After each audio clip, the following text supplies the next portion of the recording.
Good afternoon and welcome.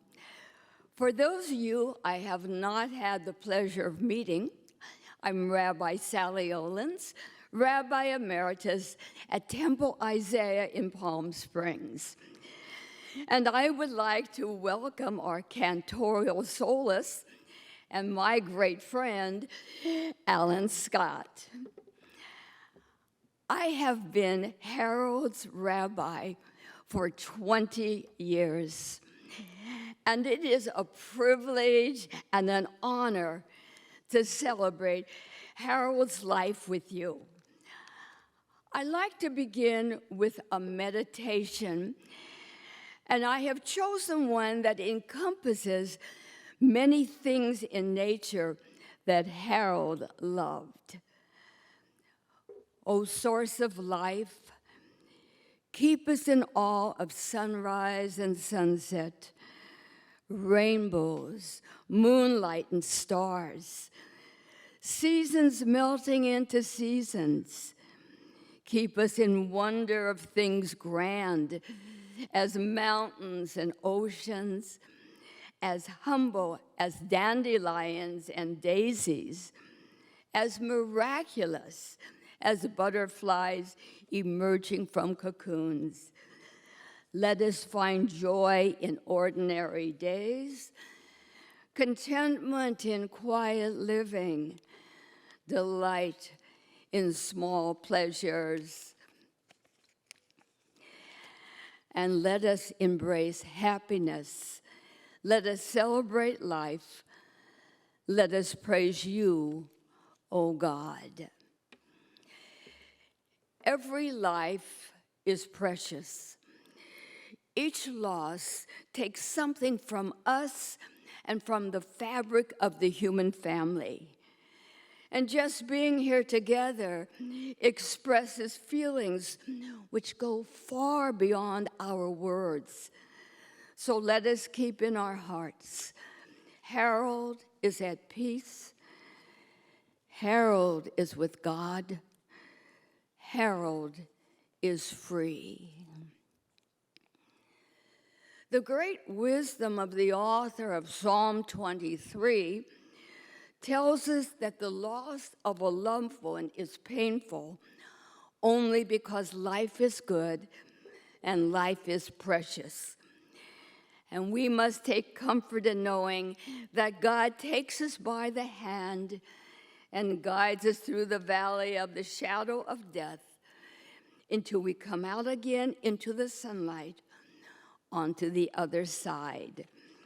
And we read together in your memorial booklets, Psalm 23. The Lord is my shepherd, I shall not want. He maketh me to lie down in green pastures. He leadeth me beside the still waters. He restoreth my soul. He guideth me in straight paths for his name's sake. Yea, though I walk through the valley of the shadow of death, I fear no evil, for thou art with me. Thy rod and thy staff, they comfort me. Thou preparest a table before me in the presence of mine enemies. Thou hast anointed my head with oil. My cup runneth over. Surely goodness and mercy shall follow me all the days of my life, and I shall dwell in the house of the Lord forever. Ach tov v'chesed yirafuni kol yamei chayai. B'shavti b'veit Adonai, l'orech yamim.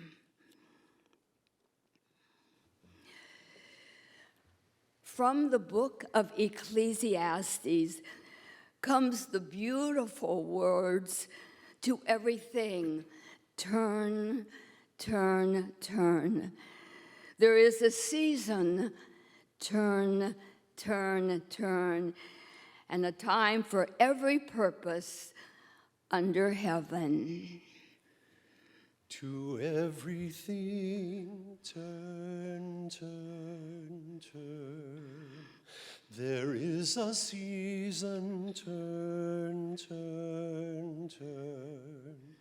And a time to every purpose under heaven. A time to be born, a time to die, a time to plant, a time to reap, a time to kill, a time to heal, a time to laugh, a time to weep.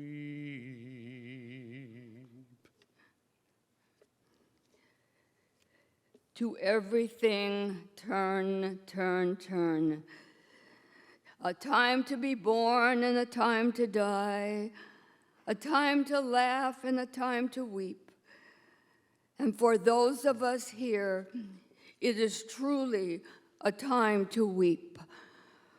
For just as the lyrics include the words, turn, turn, turn, Harold's road of life has taken its final turn, and his loved ones are left by the side of this road alone, strengthened by the words of the poet.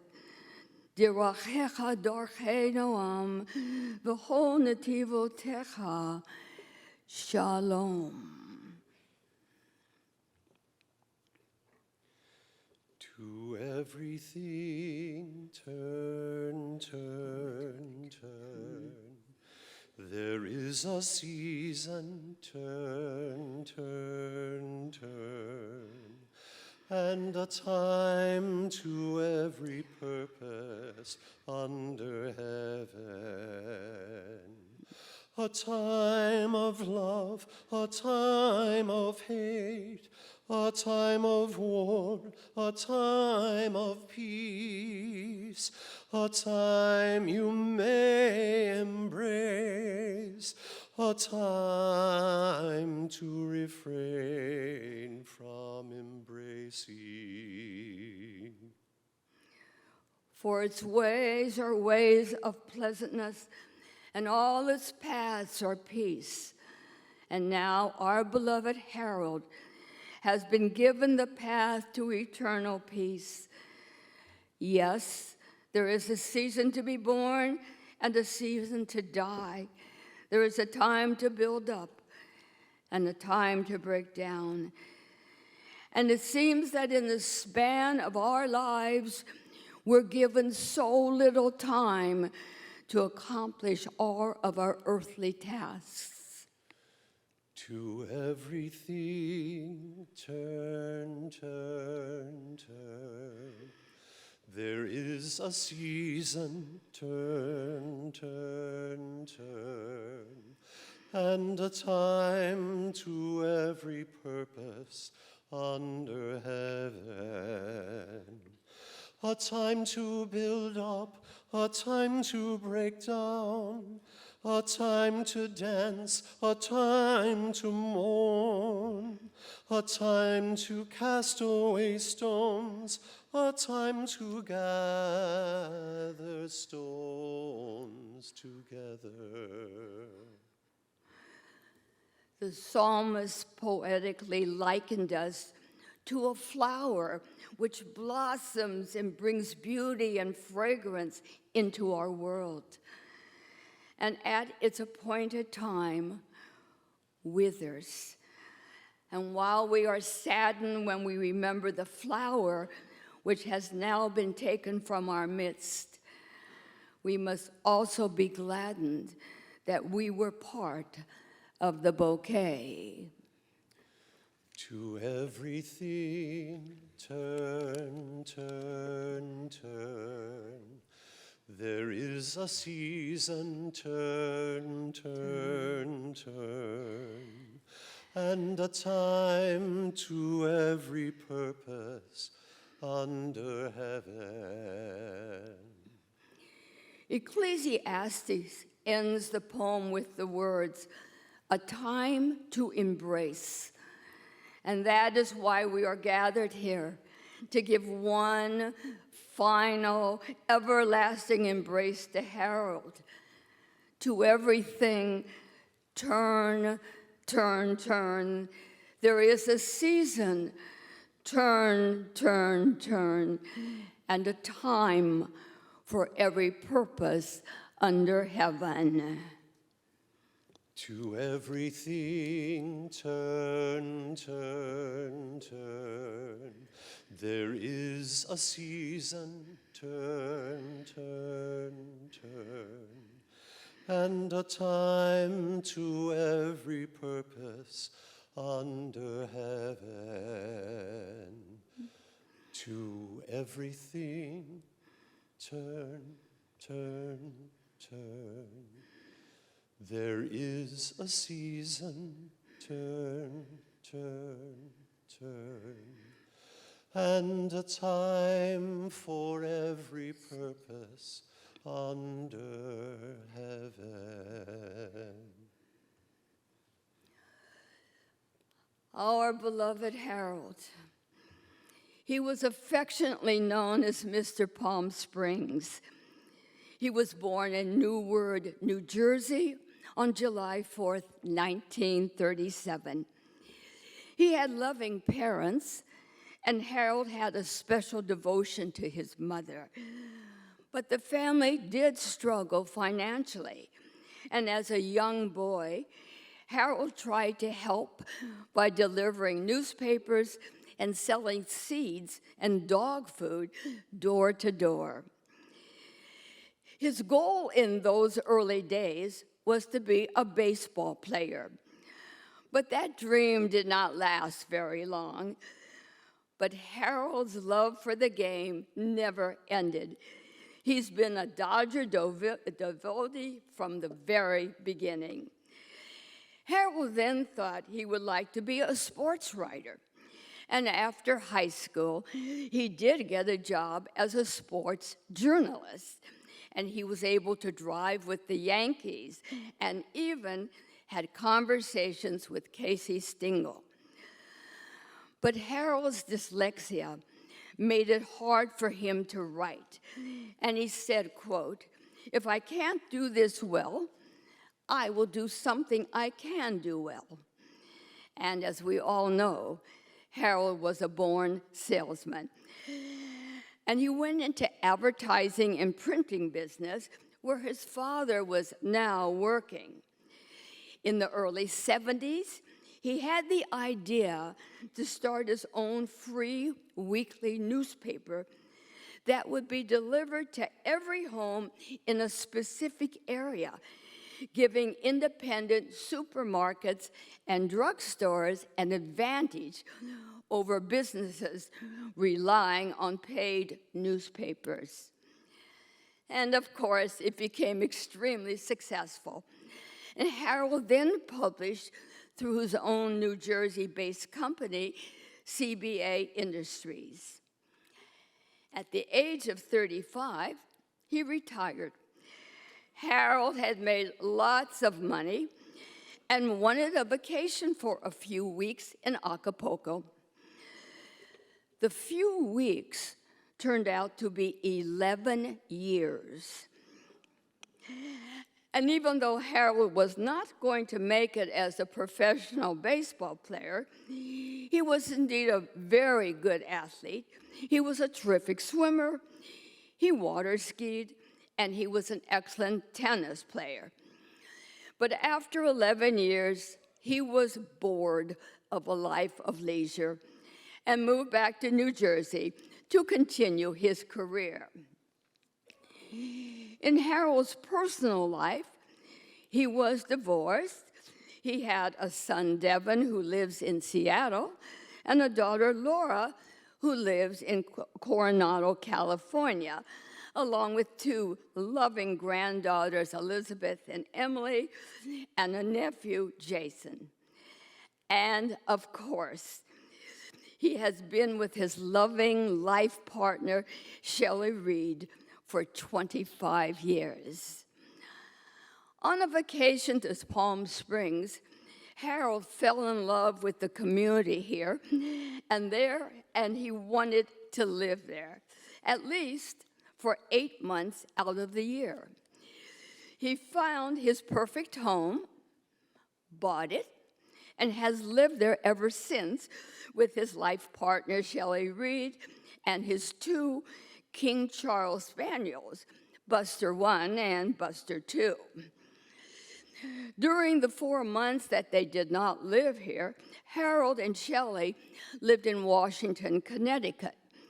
Shelley explained to me that their house was this beautiful farm-like country home surrounded by apple trees, and Harold and her would take long, wonderful walks in the woods, admiring, of course, the beauty of nature. Now, not only did Harold love nature, as most of us know, he loved all animals. Before the 2 Buster dogs, he had a Siberian husky named Spencer, and of course, his restaurant was named after this loving dog. One of Harold's rules in his home was no creature could ever be killed there, such as mice, bees, and snakes. I do believe ants were an exception. A while ago, there was a feral cat wandering around Spencer's, and now Juliet feeds and takes care of it. It is simply called the Spencer cat. Of course, Carol loved big animals as well. And when the baby giraffe was born at the Living Desert, Harold donated $50,000 for the naming rights. Now, you might have thought the name would be Buster 3, but wrong. It was named Harold. And the Living Desert gave Harold a 5-foot-tall stuffed giraffe that resides in his home. Now, none of us could ever deny Harold's loving humor and spontaneity. And probably some of our guests today remember Harold's party at his home, where the guest of honor was an elephant. Yes, a real live elephant. It was not invited into the house, but waited by the front entrance next to the door. And I am sure the party will never be forgotten. And that's just an example of Harold's fun-loving ways. And Harold was just as spontaneous. He would he would just call a friend and say, "I have Dodger tickets for tomorrow's game. Meet me at the airport." Harold's energy was endless, just endless. I asked Shelley what it was like to just sit with Harold and watch a movie on TV. And Shelley just laughed and laughed at me and said, "We go out every single night, and most of the time, I have to get dressed up." Harold would work all day, come home, wash up, and out we go.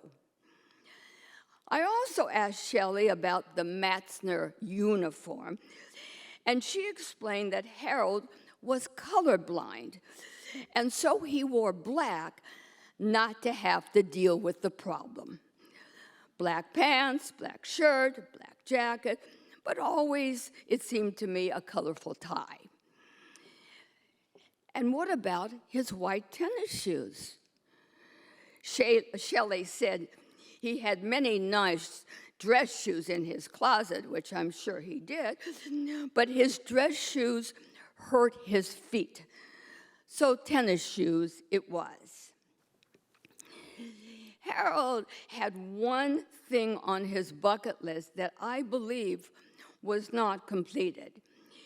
He wanted to drive a garbage truck. He had met a man in the business who was buying a new garbage truck, and the gentleman literally promised he would let Harold drive it. Honestly, I don't know the outcome. What an incredible man with his beaming smile, filled with fun and spontaneity. He never said no. His mantra, as he told me, was never give up, always push forward. And then he added, my major strength is I just refuse to quit.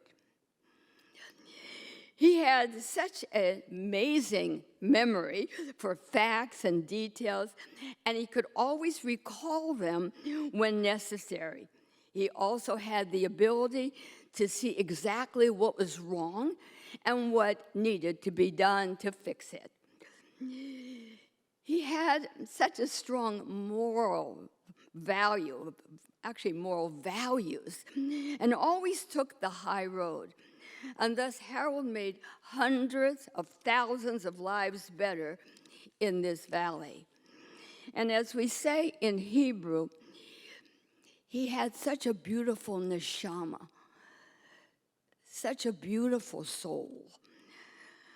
One of Harold's greatest moments was when he received the Horatio Alger Association of Distinguished Americans Award. Try saying that.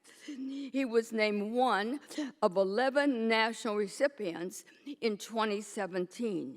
He was inducted by Judge Clarence Thomas at the Supreme Court of the United States. And now, as a member, Harold joined the ranks of former President Dwight Eisenhower and Ronald Reagan. Harold also loved having his Palm Springs star in the heart of the city near his good friend, Sonny Bono. When Harold first came here, he loved playing tennis. He played with his good friend, Sonny Bono, at the tennis club. And it is also there where he met Shelley. They played doubles all the time and would beat some of the very best players. Harold always credited Shelley with improving his game. But the tennis club was run down. It was a mess, not very friendly, with high prices. Slowly but surely, new lights, new nets appeared, and before you knew it, Harold, putting his own money into it, turned the tennis club around. It was beautiful. But most importantly, the prices made it open to everyone. There was no exclusion. When you were, what you did or who you were did not matter. And of course, the lunchroom became the fabulous Spencer's restaurant. Harold never profited from Spencer's or any of his affiliations. I asked him more recently if he was pleased with the outcome of Spencer's. His goal, it seemed to me, had been met.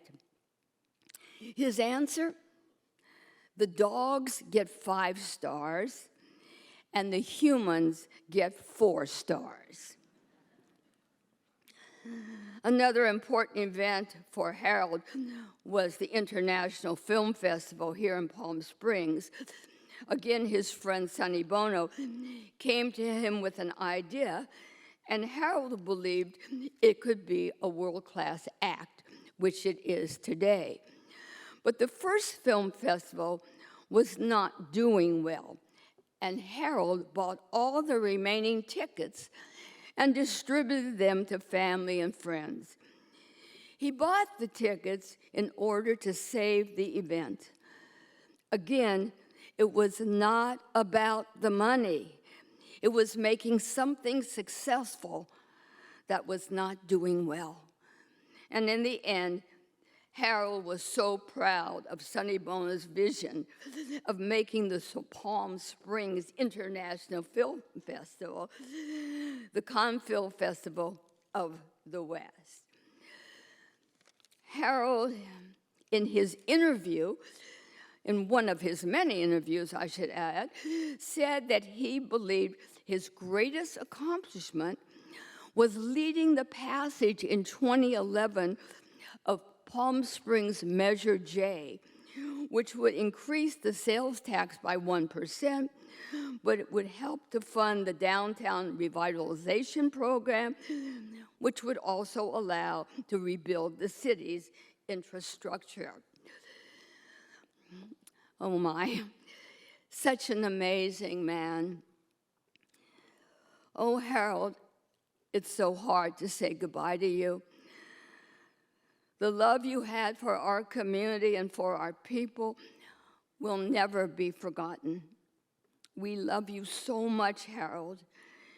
Your extraordinary legacy will always live on. Rest in peace, my dear, dear friend. Shelley, Harold loves you so much. And I am reminded that when a Torah scroll can no longer be used, we still honor it. We give it the same respect that we give to a human being who has passed away. The burial of a Torah does not mean that its influence is at an end. Its teachings and its values will continue to influence us to the end of our days. And what is true of a Torah scroll is just as true of your beloved Harold. His passing does not mean the end of his influence on your life. And even though, Shelley, the days and weeks ahead will be difficult for you, and the decisions will be hard, I believe your beloved Harold will always be next to you, supporting you with love and guiding you with his strength. Devin and Laura, always remember that life is a combination of success and failure, attainment and frustration, light and dark. In your life, continue always to strive to add to the light, to the love, and to the good and kindness, as did your beloved father. Elizabeth and Emily, your grandfather absolutely adored you. And Jason, he respected you so much. We are a people that treasures its past, and I know the memories of your beloved grandfather and your uncle will sustain you in the difficult days ahead. Right now, there's a sense of loss, but in time, that pain will fade, and you will be replaced by the warm and rich memories of your beloved grandfather and uncle's life, and you will know that he made life a blessing. And Elizabeth and Emily and Jason, I want to share one more thought with you, please. You have been given a great challenge today. The challenge to carry on the values that your beloved grandfather and uncle taught you. I know you will continue to step up to the challenge and walk forward with your heads held high with determination, continuing to make your Harold so very proud. And to all the beloved relatives and dear friends who have joined us today, as you begin to heal, I ask God to help you to understand the complexities of life and the mysteries of death, and that God be with you as you walk through the valley of grief and emerge once again into the bright sunshine of life. And now, I'd like to welcome two of our speakers who have wonderful memories to share. First, Carl Casaza, who is the Vice President of Finance for Harold's company, CBA Industries. And following Carl will be Gary Keefe, who's been a dear, dear friend of Harold's for 30-plus years. And they've worked together on so many committees and projects. And so, Carl, come and join us, please.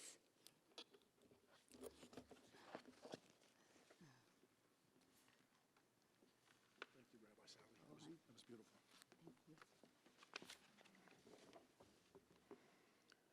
Good afternoon. My name is Carl Kazaza, and I have had the privilege of working alongside Harold Matzner for over 35 years as the CFO of CBA Industries, which is a New Jersey-based advertising and marketing company that Harold founded. During that time, I witnessed firsthand Harold's strength of character, his unwavering determination, and his endless creativity. As I stand here today, I'm deeply honored to share a few words about a man whose leadership and friendship shaped not only my career, but also the character of our entire organization and changed the lives of all of us here. Harold lived a full and meaningful life of 88 years, a life defined by remarkable professional and personal achievements. He forged his own path, and he made a difference. Today, I'd like to talk about 3 characteristics that defined Harold's character from my perspective. Number 1, his vision. Number 2, his determination to act. And number 3, his fairness. From the very beginning, Harold was a visionary. He saw opportunities where others might see obstacles. He embraced challenges with determination. I don't know if it was dyslexia or just genius, but he thought differently. Under his leadership, our company grew. Revenue, profits, employees, customers. His business was initially connected exclusively to newspapers.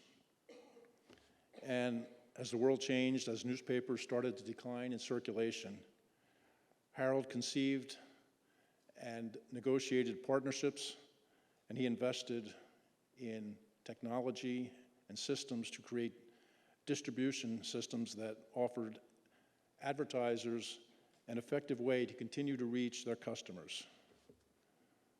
So he saw things different, and he was willing to question the conventional wisdom. He never lost sight of the activity behind the numbers. As a CFO, I was constantly challenged by his questions.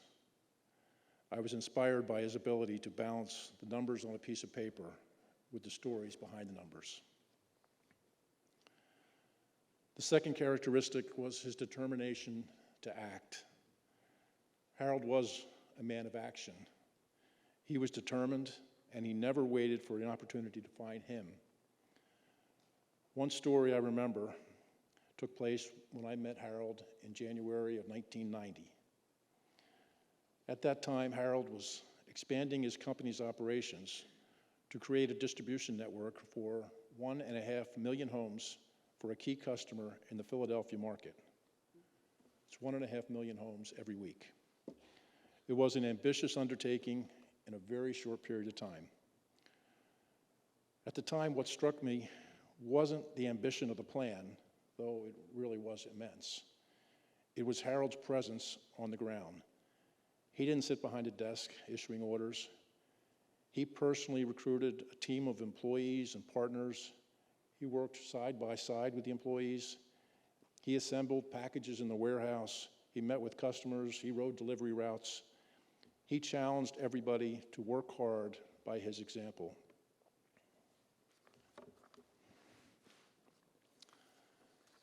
The third characteristic is fairness. One of the things I admire most about Harold, and one of the things that, frankly, I think is often overshadowed by his vision and his hard-driving determination was his deep sense of fairness. Our business was competitive, and while competition would be fierce, Harold approached the business not as a zero-sum game, but as a partnership built on trust and mutual respect. He used to say that winning wasn't about making somebody else lose. It was about finding ways for everyone to succeed together. That mindset earned him lifelong partners and friends, and it set a standard for integrity that many of us still strive to live by. Beyond business, Harold gave generously of his time, his energy, and his resources. He believed in supporting causes that lifted others. He has been recognized for his philanthropy, and that certainly should be applauded. But I had a unique place to witness Harold helping others quietly. His compassion wasn't about recognition. It was about a responsibility he felt. This came from his heart. Harold cared deeply about the well-being of his community, his employees, all the people around him.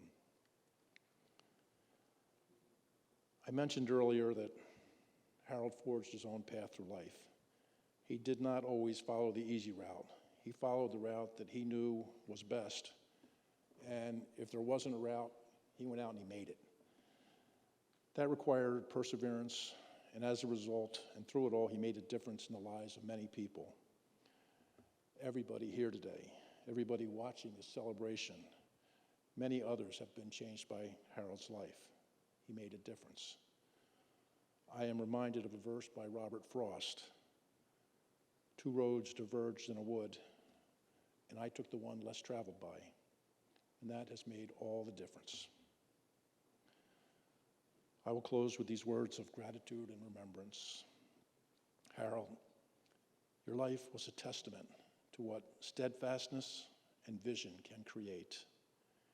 You showed us that determination with fairness builds more than business, it builds bonds. May your memory be a blessing and a light that continues to guide us all forward. May you rest in peace.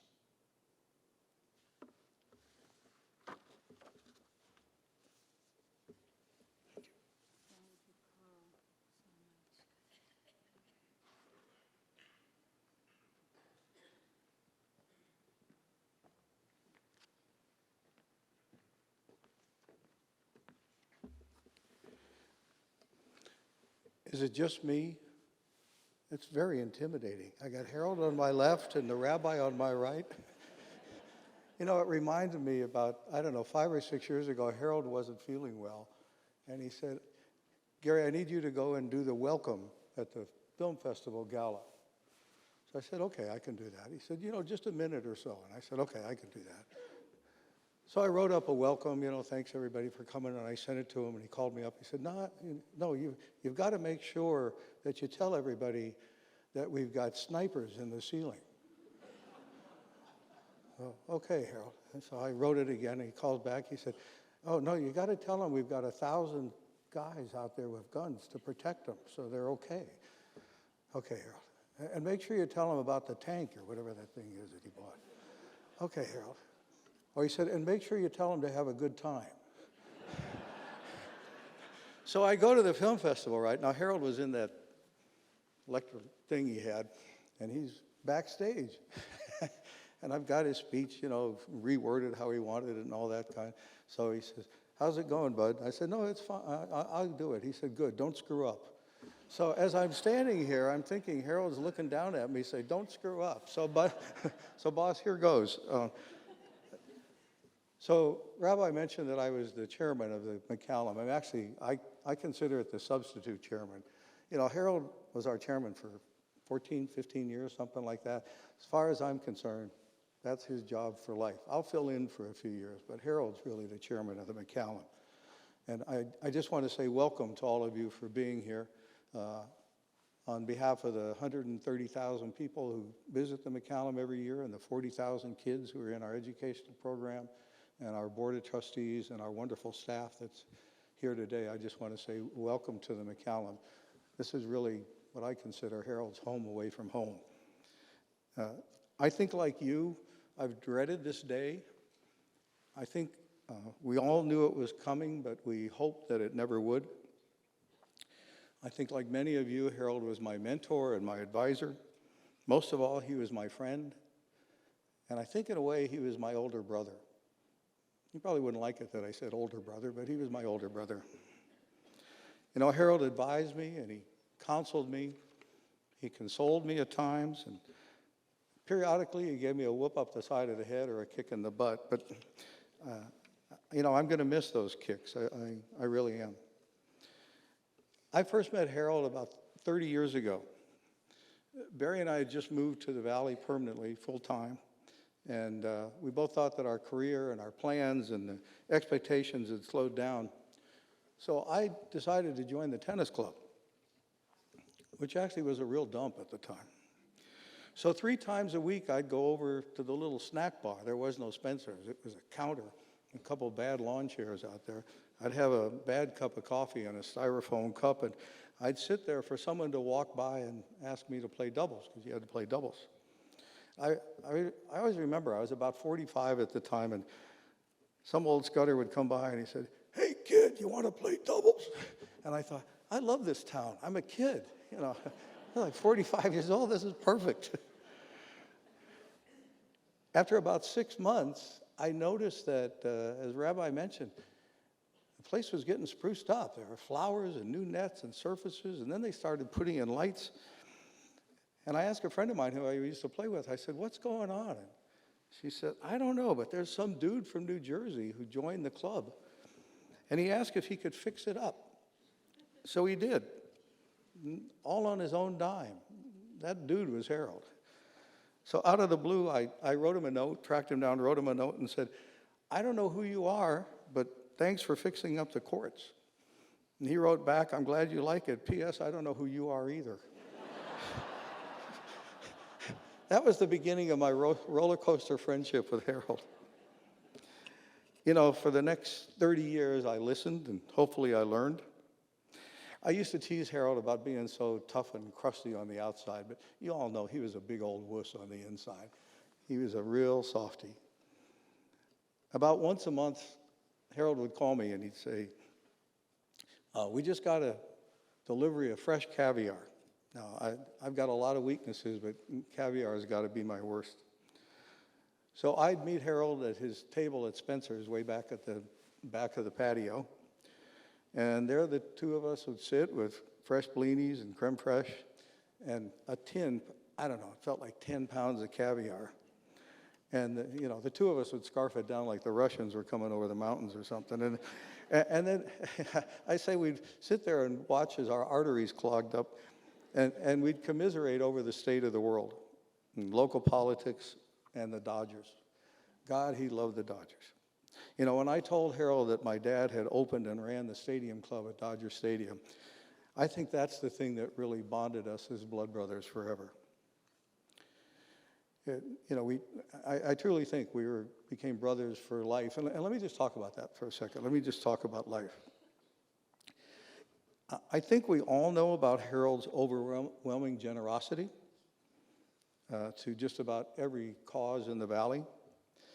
But what many don't know are the bits and pieces about his quiet generosity to people and causes in need.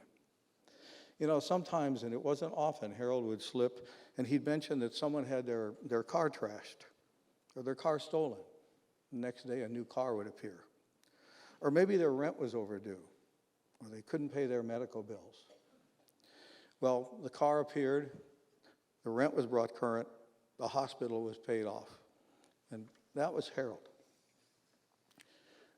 A few years ago, I answered my phone, and as usual, all I heard was, "So this is what we're going to do.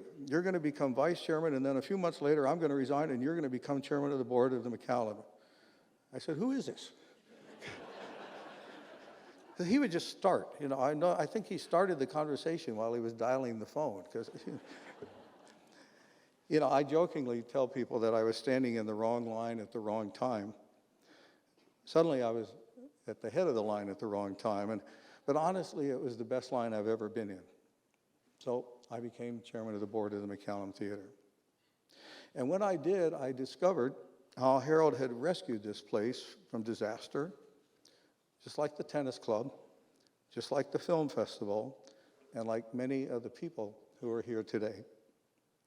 Somehow Harold just knew that he could make things better, whether it was selling more newspapers or figuring out a new way to have advertising in your newspaper.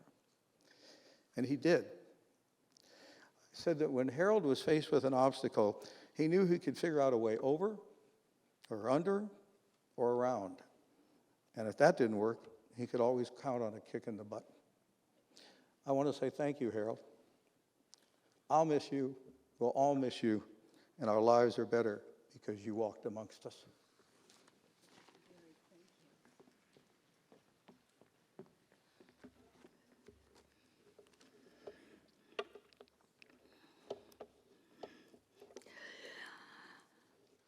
I would like to continue with the words of the Shema, which affirms God's oneness and is the watchword of our faith. This was a prayer that Harold and I shared on many occasions. And on Wednesday, the day before he passed away, I recited these words at his bedside. And even though he did not respond, there were little drops of tears. And then I recited again on Thursday when he passed away. And I like to recite them now in his memory. Shema Yisrael, Adonai Eloheinu, Adonai Echad, Baruch Shem Kavod Malahuto Leolam Vaed.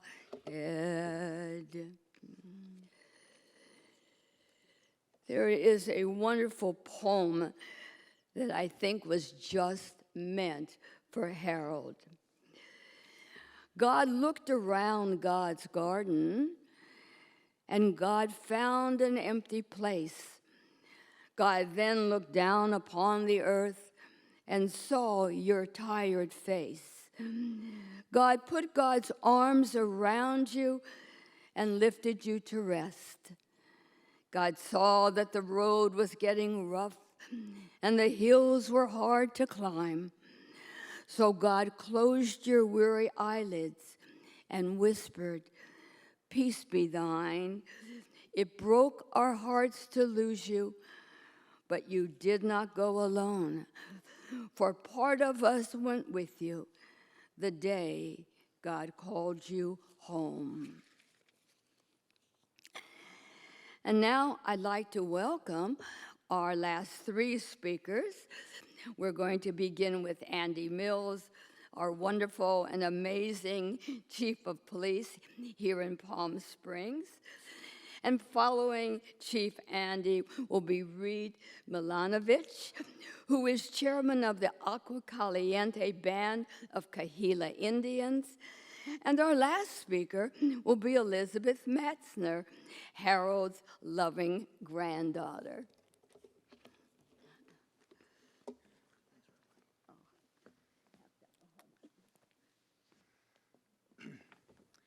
I just love Rabbi Sally, don't you?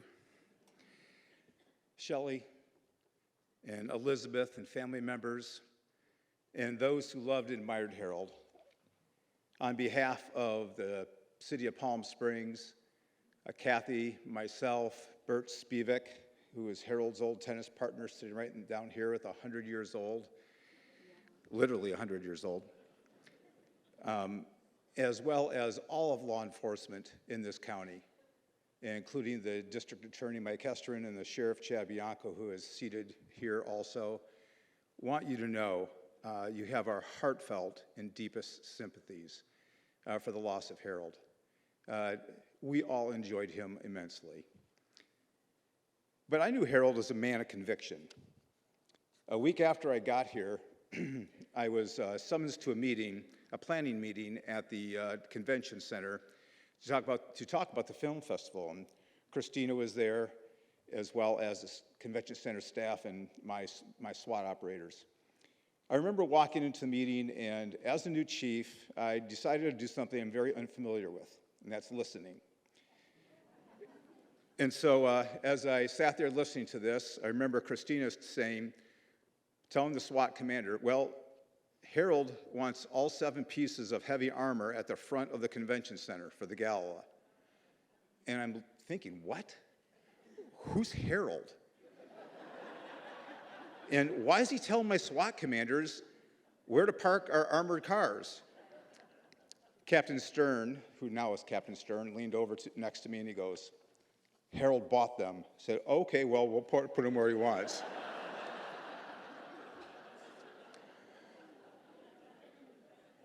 I soon met Harold, and I can tell you, as Gary did, I'm a better man for it and a better chief for listening to him. You know, I've known a lot of tough guys in my lifetime of government service, from military officers to cops to SWAT operators to sports and athletes to people in government. But Harold, even in his later years, remained part of that tough guy club. His will to win was second to none, and it's as strong as anybody I've ever known. To Harold, being tough meant understanding what's right and sacrificing to ensure that his vision was accomplished.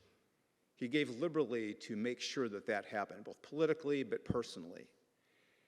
Harold held people accountable also. There's a lot of people out here with stories about Harold yelling at them on the phone. Amen? But he always called back about 10 minutes later and said, okay, you can have the donation. He made sure what he believed that was right prevailed because he was a man of conviction. And Harold stuck to his guns, even if it looked like he was walking into the OK Corral. He walked in blazing, knowing that he knew what was right and he was going to fight for it. But Harold's toughness was also compassion.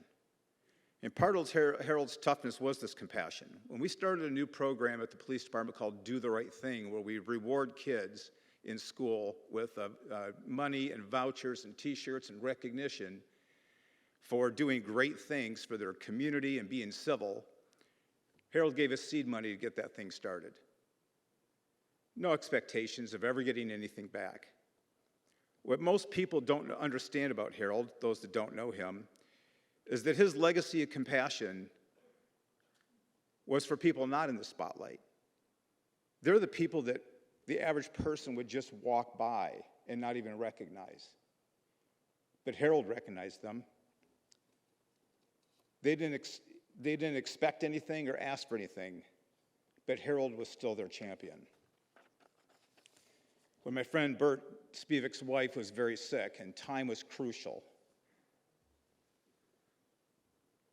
Harold put him on his private jet to get emergency medical treatment. Why? He wasn't getting anything in return. They're just friends.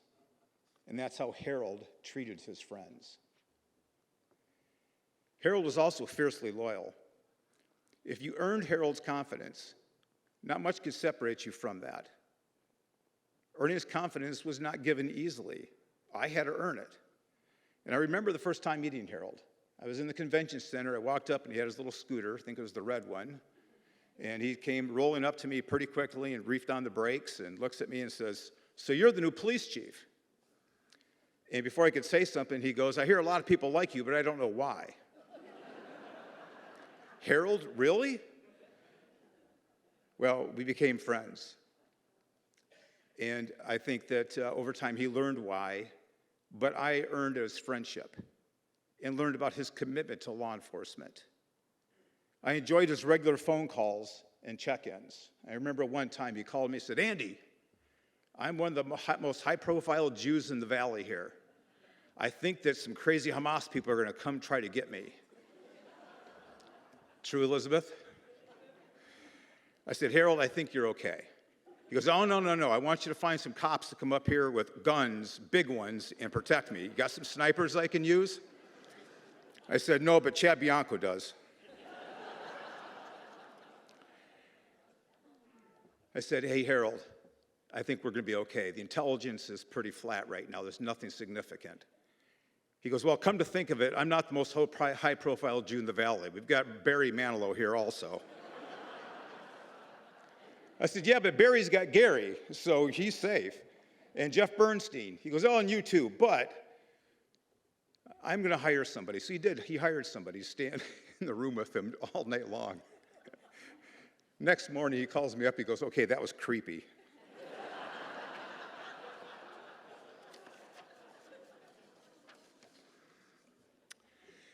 I've known a lot of amazing people and tough guys in my time, but very few who balance that with sensitivity, compassion, and caring about other people. Harold was a man of conviction, compassion, and loyalty. I'll miss him. And law enforcement has lost a great ally.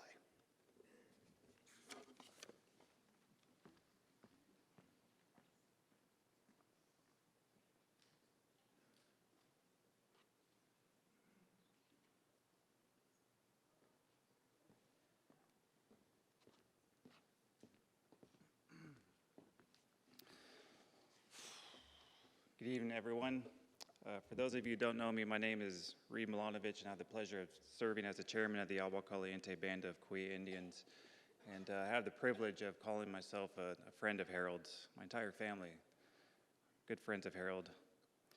I want to thank Shelley, Laura, Devin, Jason, Elizabeth, and Emily for the opportunity to say a few words about your dad, your uncle, your grandpa.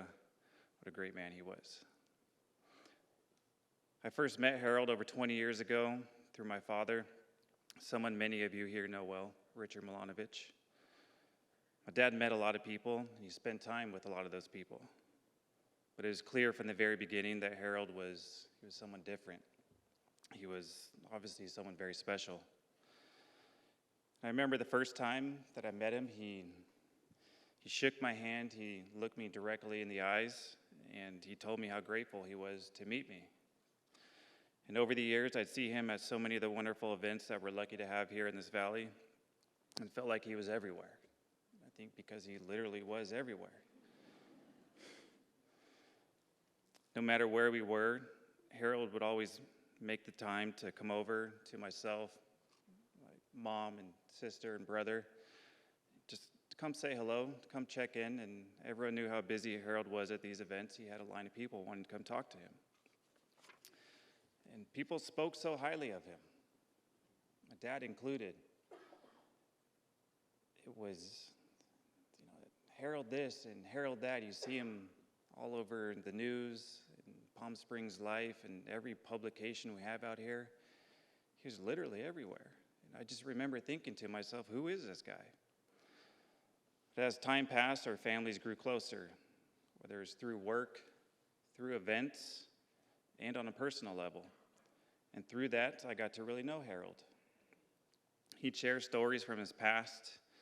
Rabbi, he talked about his time in New York as a writer for the Yankees, his wild days in Mexico in a house that was built strictly for entertaining, and the chimpanzee that apparently lived in that house with him. I don't know the full story about that, but he talked a lot about that chimpanzee and running around that house.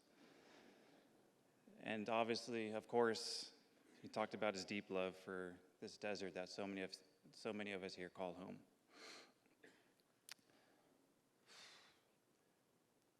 I can't help but anytime I think of Harold, there's also three others who were always part of that picture. The late Jim and Jackie Lee Houston, grandparents to my wife Halston, and obviously Dad. The four of them are often together working tirelessly to help make this valley, the entire valley, a better place. They share the same values and held deep respect for one another. What began as work turned into genuine friendship they all deeply cherished. I bring this up because Harold would speak of them often. He was heartbroken when Jackie Lee passed in 2011, He was devastated when Dad passed in 2012, and it was clear he was deeply affected by Jim's passing in 2018. It was after Dad passed in 2012, my family would often have dinner with Harold and Shelley either at Spencer's or the steakhouse.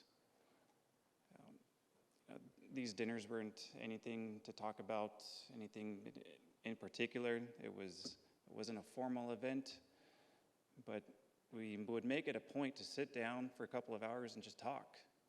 Although we see each other at so many events throughout the valley, it's hard to really have a conversation with someone for too long. So we would sit down and we would just enjoy each other's company for a good 2-3 hours. And we'd always talk about which restaurant was better, either Spencer's or the steakhouse. We could never come to agreement. During those dinners, though, he would always bring up how much he missed his 3 friends. You could see it in his eyes. I don't think that those losses really ever left him. And although Harold's support for this community is well known, I do want to speak about his support for my tribe specifically. He and Dad often spoke about our history, who we are, our traditions, and the journey that brought us to where we are today. He was fascinated by it all.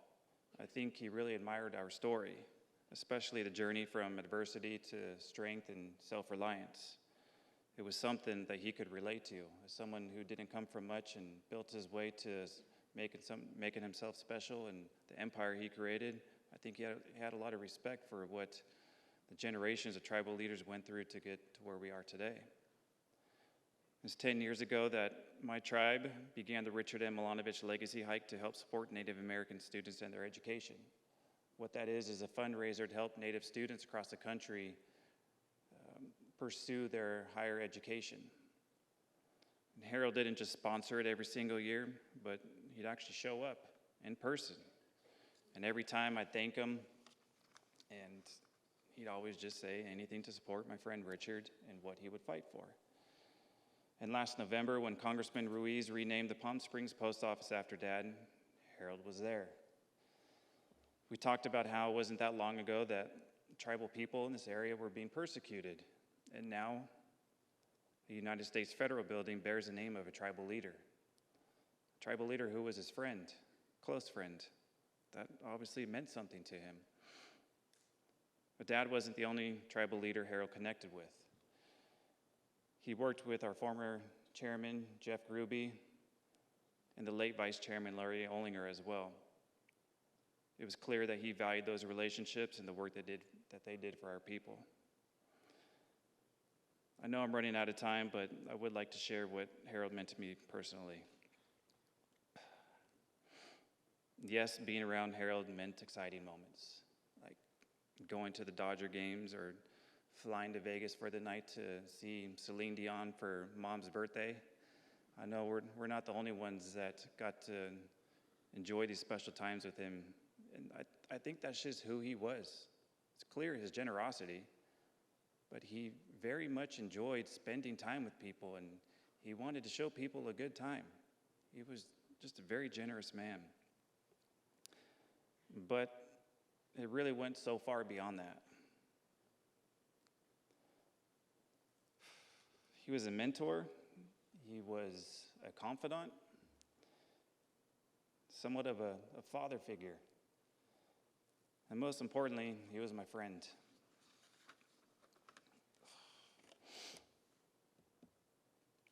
You know, in fact, he is directly responsible for something that's deeply personal. The baby that my wife and I are expecting in less than a month, Harold is directly responsible for.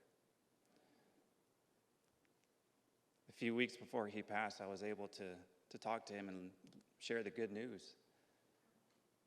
And I think the fact that this was going to be a grandson and great-grandson to 3 of his closest friends meant a lot to him. And I wish more than anything that he was still here so the 2 of them could meet when he's born. Finally, I've saved this for last because I'm not sure how to get through it. The way that Harold Matzner treated my mom, Melissa, and sister, Trista. For anyone who has a younger sibling, especially if you're a man and you have a younger sister, I think you can appreciate this. No amount of protection will ever be enough for them. No boyfriend they bring home will ever be good enough for them. Nothing will ever be good enough for them. You would do anything to protect them. But during my dad's final days, Dad asked Harold to look after her. And that's exactly what he did. He went above and beyond to make sure she stayed on the right path. What they shared was something incredibly unique. The way they'd go back and forth with each other. There's very few people that can blatantly disagree with Harold. Not many people can tell him no. Well, for those of you who know my sister, she's the exact same way. And so getting them together, and they'd be going back and forth and at these dinners, and we would just sit and watch, and they'd be talking about, their travels and what food is better, or what Dodgers player is better, and talking about Kike Hernandez and what a good player he is. But he really comes through during the playoffs, and without him, he wouldn't be what the Dodgers wouldn't be who they are today. He's such a great player. And then Trista would throw in, yeah, and I think he's cute. And Harold would say, well, he's garbage. He's not good enough for you. No way. That was his way of looking after her. To him, no one was good enough for her either.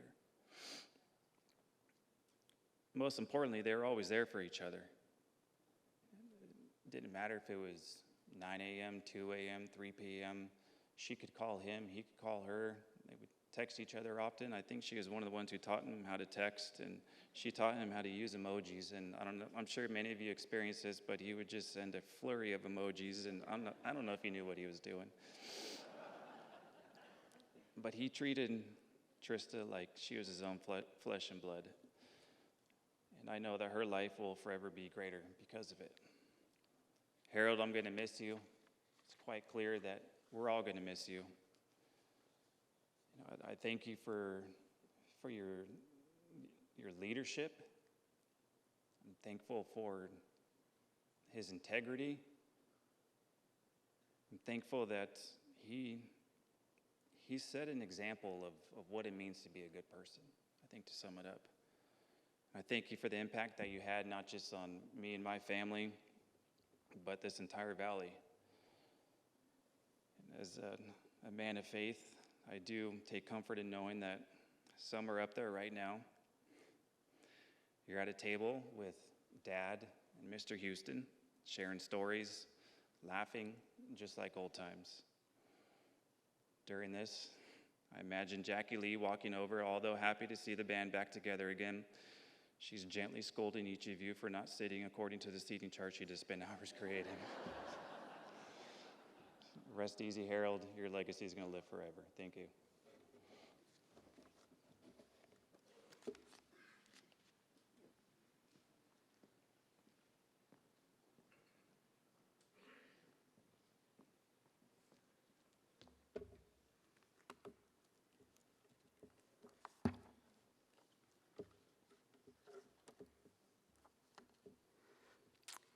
Don't worry, I'm the last speaker.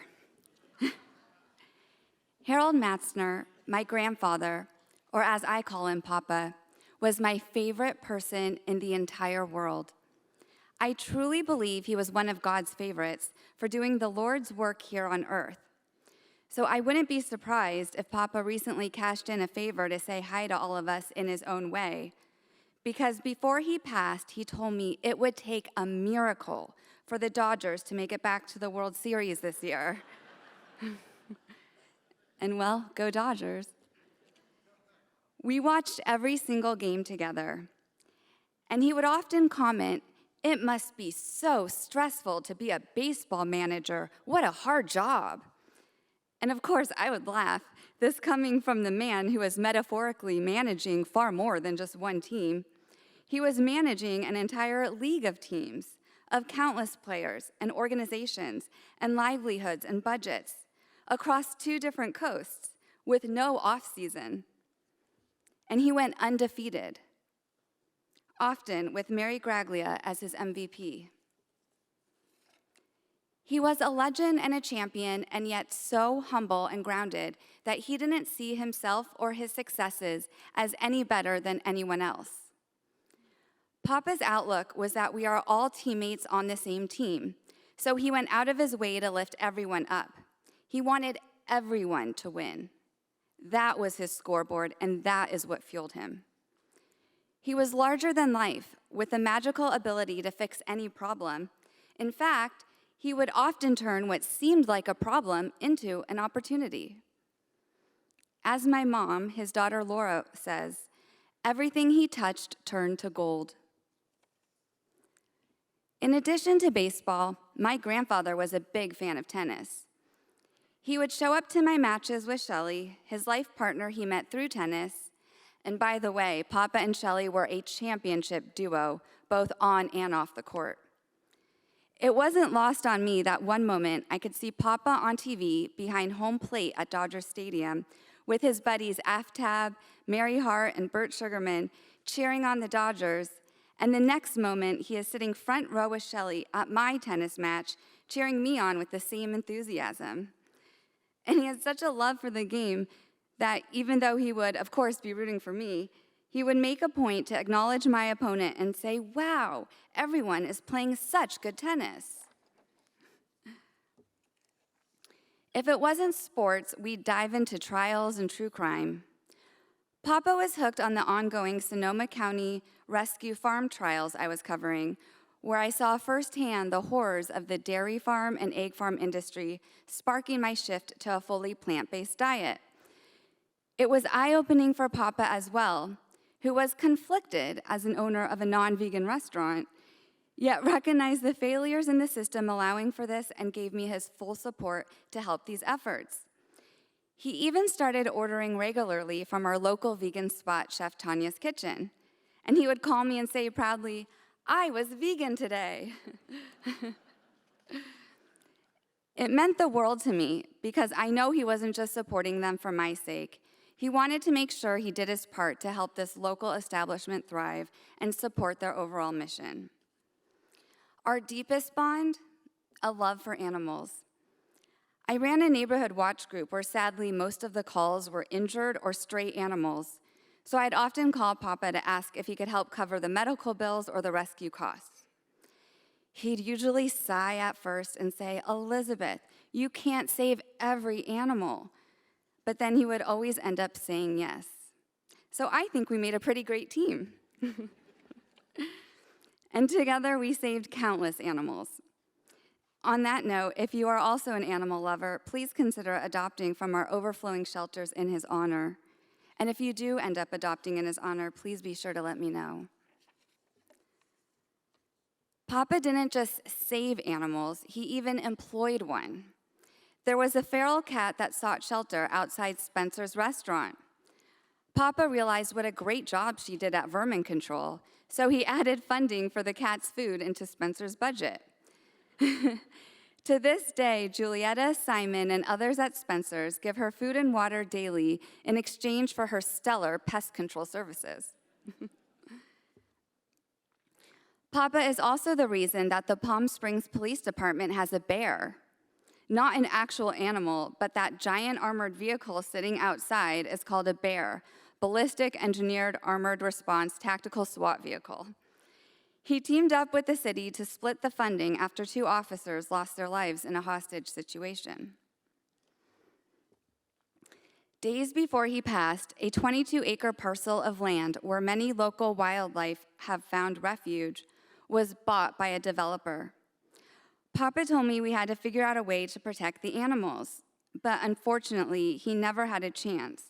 So if you would like to help that cause, it's an ongoing effort at saveourdesert.com. So what was the secret force behind such a legend?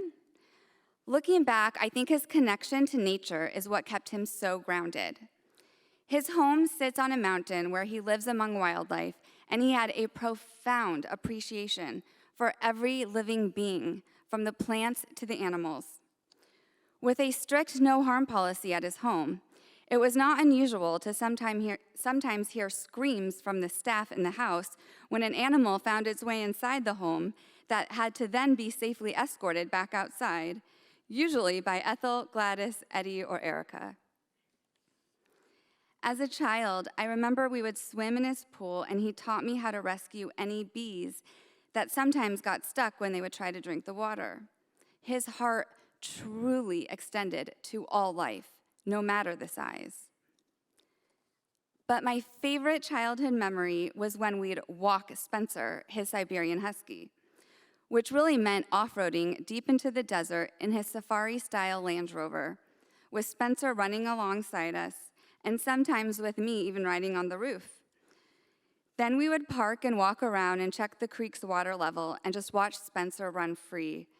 Pure joy. Those were the moments when Papa's soul seemed to exhale and recharge. He wasn't just at peace, but tapped into something greater than himself, soaking in the vast, majestic energy of the desert before going back into the car and returning to his selfless mission of carrying the weight of the world on his shoulders as we hit the main road to go home. Harold Matzner was a leader, a builder of communities, a champion of others, a hero to countless animals, and a protector of everything good in this valley. His absence is seismic, and the world just seems so much darker now that he's gone.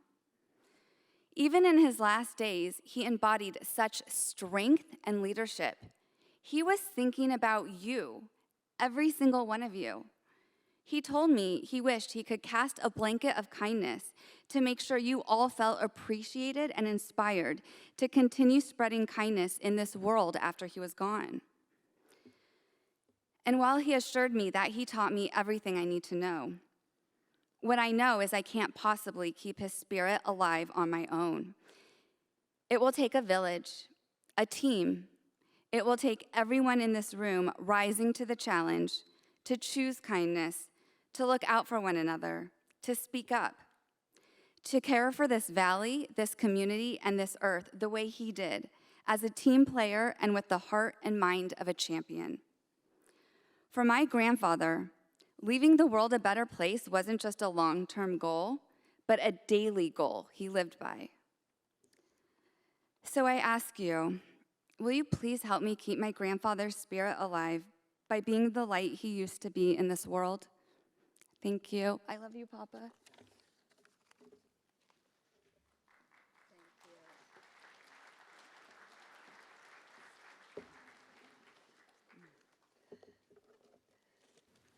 Thank you to all of our speakers.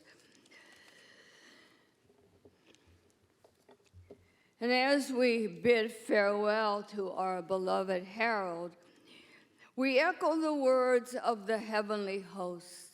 Ya'avo v'shalom, Ya'avo v'shalom. Let him enter his new home in peace. Let Harold enter in peace. And let us say, Amen. At this time, I would like to ask those who are able to stand to please rise as Cantor chants the El Malay Rachamim. Please, if it's hard for you to stand, please do not.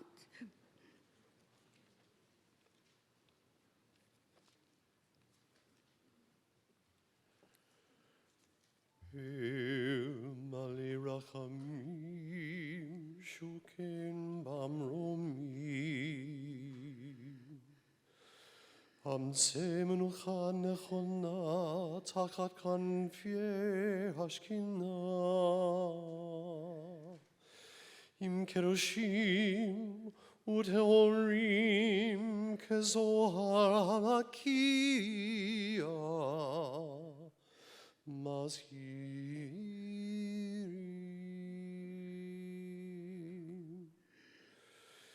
Et Nishmat Hershel ben Yosef Esara Shalach Leolama Bal Harachamim Yastireu Besefer Kanafav Leolamim Vitzror, Vitzror, Hakayim et Nishmata.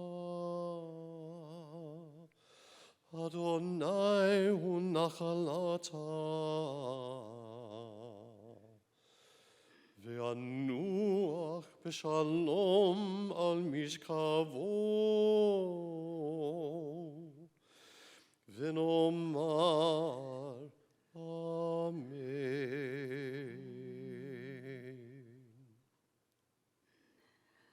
O God, full of compassion, you who dwell on high, grant perfect rest unto the soul of Harold Matzner, who is departed from this world. God of mercy, bring him into your presence, and let his soul be bound up in the bond of eternal life. May he rest forever in dignity and peace. I'm going to continue with the mourner's Kaddish, and once again, I ask you to remain standing only if it's comfortable for you. You will find the mourner's Kaddish is on the second page of your memorial booklet. And you are welcome to join me. Yikadal v'yikadash shemei rabbah. Ba'alama divrach hirute. V'yamlich malchute. B'chaye hon of yomei hon. Of hayeh the whole Beit Yisrael. Bagalavis man karib. V'imru amen. Yehei shmei rabba mivorach leolam. Ulamei almaya. Yitbarach v'yishtabach v'yitpa'ar v'yitroman v'yitnaseh v'yithadar v'yithaleh v'yithalal shemederu kasha b'rihu le'ela minko birchata v'shirata tush birchata v'nechemata da'amiran v'alama v'imru amen Yehei shlama rabbah min shemaya V'chaim aleinu ba'al kol Yisrael, b'imru amen. Osei shalom b'mumav, hu ya'asei shalom, aleinu ba'al kol Yisrael, b'imru amen. May the God of peace send peace to all of us who mourn, and may God comfort every sorrowing heart in our midst, and together let us say, Amen. Amen. And please be seated.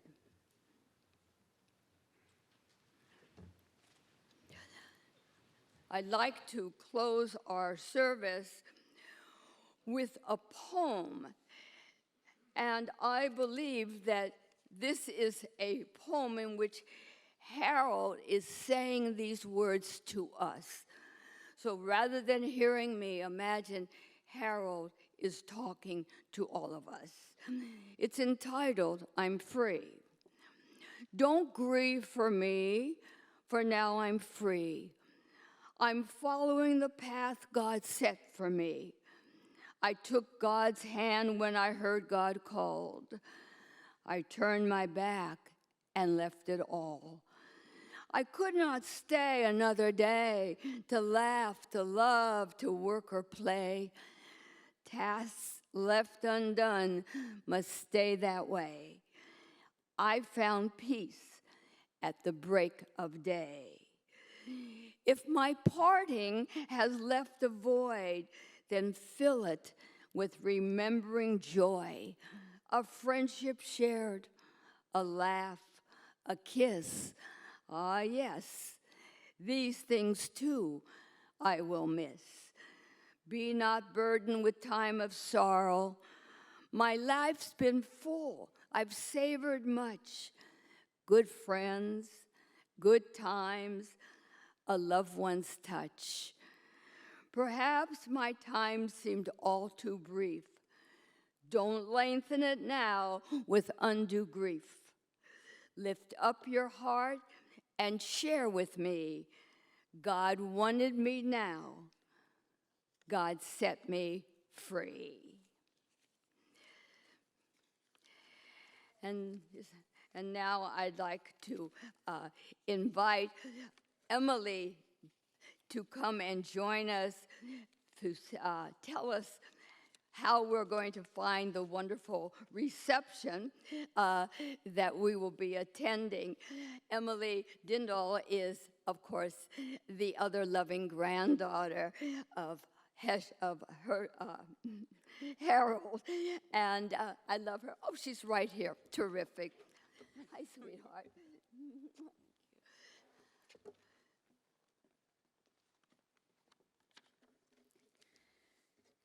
Hi, everyone. Thank you so much for being here today to celebrate Papa, my grandfather, Harold Matzner. On behalf of our family, we want to thank you all from the bottom of our hearts, our deepest gratitude for you being here to celebrate his life and legacy. Your presence means the world to us. Following the program, we have food and drink. We want everyone to stay and really just enjoy your time. We want to hear everyone's stories and memories about Papa. We know there are countless to share and to hear. There will be food outside in the lobby, upstairs, bars in both places as well, and food outside with a carving station as well. Thank you again for sharing your love here with Papa Harold Matzner. We're so happy to have you.